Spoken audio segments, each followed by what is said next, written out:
wonderful. I didn't really say that.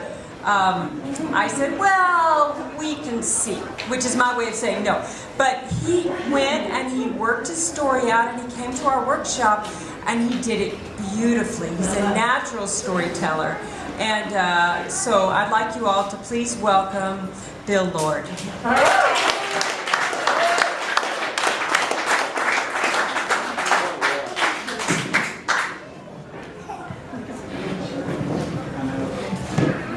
Thank you for that intro, Cindy.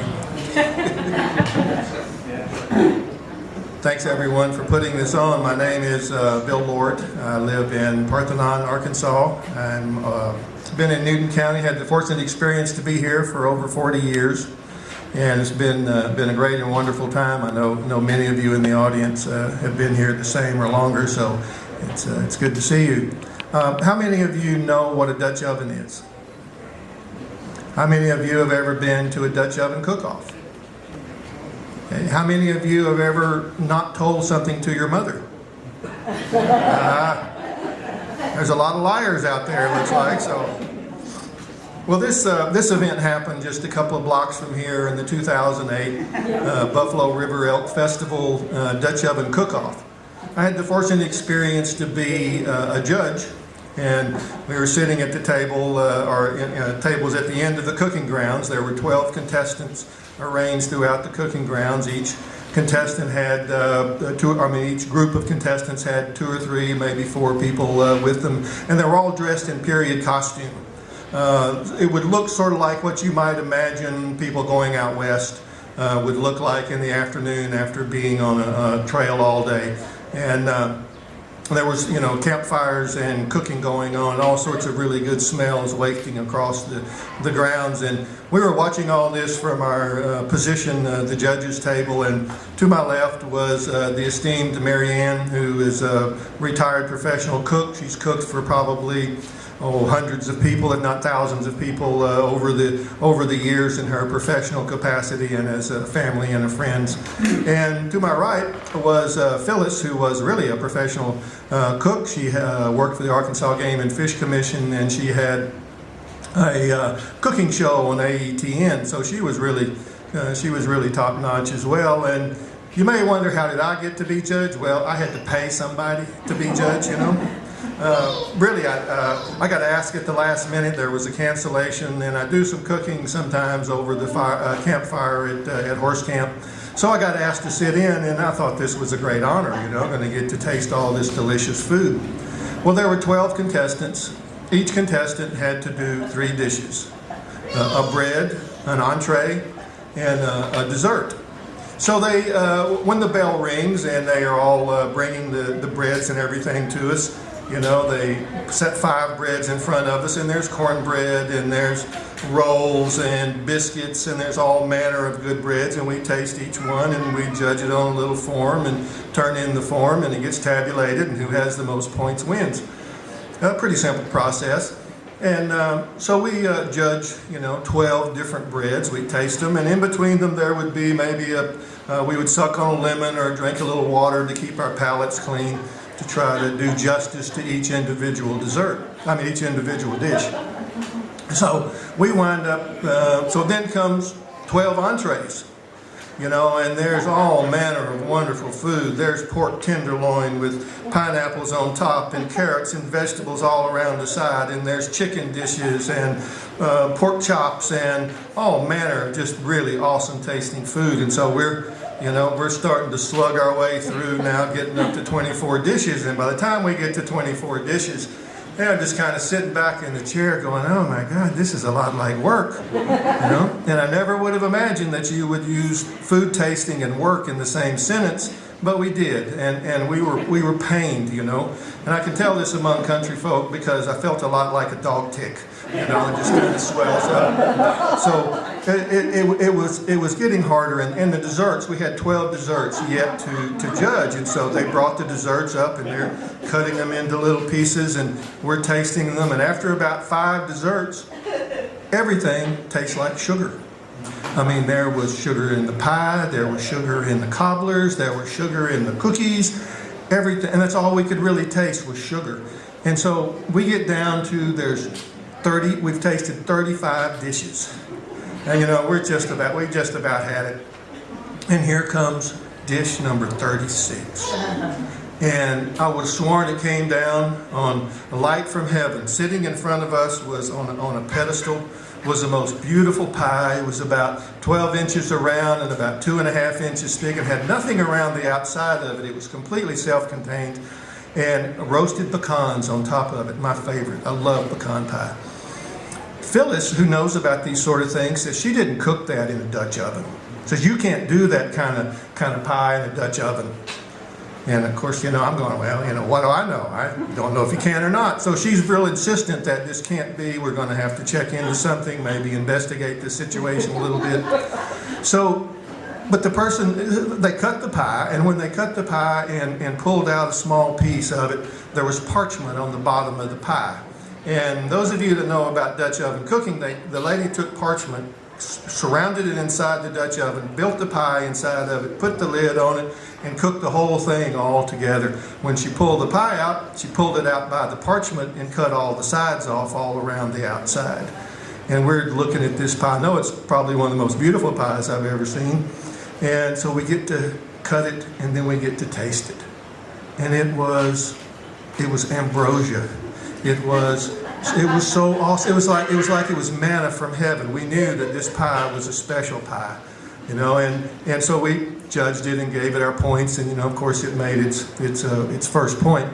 But it was by far the best pie that I have ever eaten. Now, where does the part come in that I deceived my mother? Up until that day, my mom had always made the best pecan pie ever. It was the gauge by which I judged all pecan pies I ever ate was, well, how does this rate with my mother's? And so far, nothing made it until that day. And my mom passed a few years ago, and I never told her. You know, I deceived her. I let her know that as far as I was concerned, she had the best pie. And I wanted to say that on that day, I found my perfect pie, and I hope if you're a pie lover that you can someday find your perfect pie too.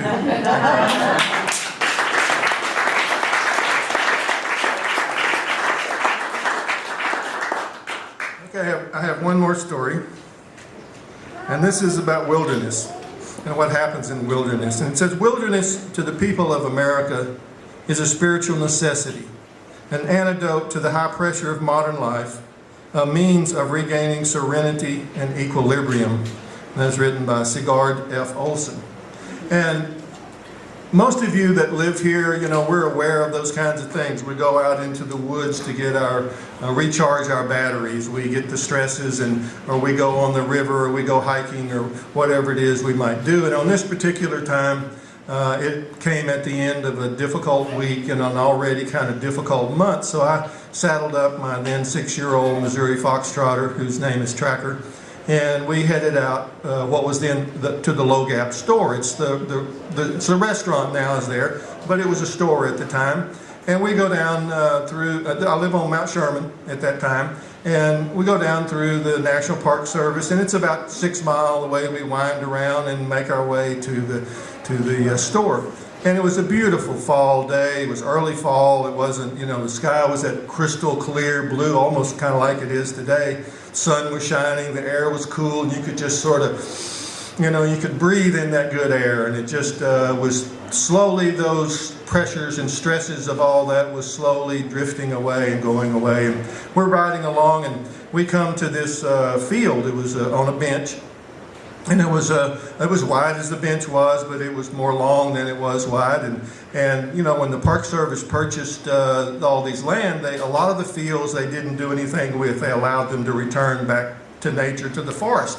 And what happens when you do that is, many of you know, is you get a lot of sprouts come up. You get briars, you get brambles, you get berry bushes, you get thorny, prickly things to protect themselves. And so we're sitting there, and we're riding along, and it's a very faint trail that makes its way through this, through this pasture. And at the end of the pasture was this incredible tree. It was a huge oak tree. And I don't remember if it was a white oak or a red oak, but it was enormous, and it must have been several feet across in diameter, probably 6, 7, 8 feet. I could exaggerate some more, but I won't.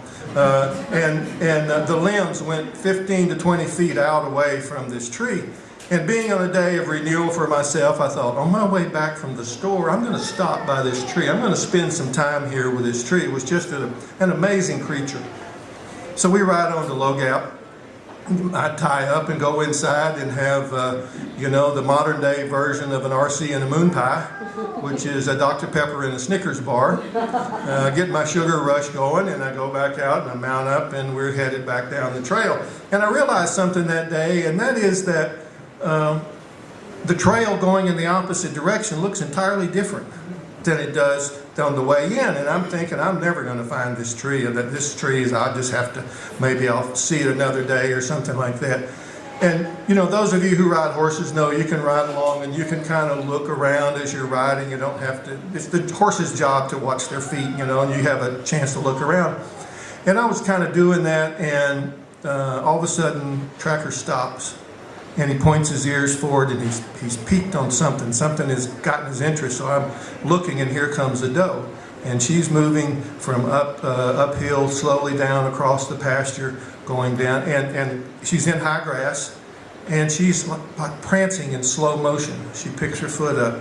She sets it down. She looks around. She picks up another foot. She sets it down, and she eases her way through this pasture. And she'll reach over and grab a bite of something or get a nibble over here and slowly move herself through this pasture. I don't know for sure how long it was that we sat and watched her. Might have been 5 minutes, 10 minutes. I really don't know. It just took her a while to get across the pasture.